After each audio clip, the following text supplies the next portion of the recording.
முருகன் பக்தர்களே, இந்த ஒரு வழிபாடு 7 தலைமுறை பாவத்தையும் நீக்கும். மே 1 சித்திரை பௌர்ணமி நாளில் ஒரு முறை வழிபட்டால் அந்த வருடத்தில் வரும் 12 பௌர்ணமி வழிபாட்டின் பலன் கிடைக்கும். லைக் மற்றும் ஷேர் பண்ணி கமெண்டில் ஓம் முருகா என்று பதிவிடுங்கள். இந்த நாள் சக்தி நிறைந்த நாள் என்பதால் நாம் செய்யும் பிரார்த்தனை குழப்பங்களை நீக்கி தெளிவையும் அமைதியையும் தரும். சித்திரை பௌர்ணமி 2026 மே முதல் தேதி வருகிறது.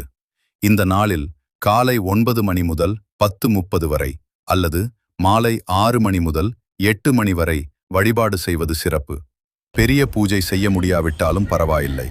ஒரு விளக்கு ஏற்றி பானகம் அல்லது சர்க்கரை பொங்கல் எளிய நெய்வேத்தியம் வைத்து மனசார பிரார்த்தனை செய்தாலே போதும். இந்த நாளில் சிவன், விஷ்ணு, முருகன், சித்திரகுப்தர் ஆகிய தெய்வங்களை வணங்கினால் மிகுந்த பலன் கிடைக்கும். சந்திர பகவானை நினைத்து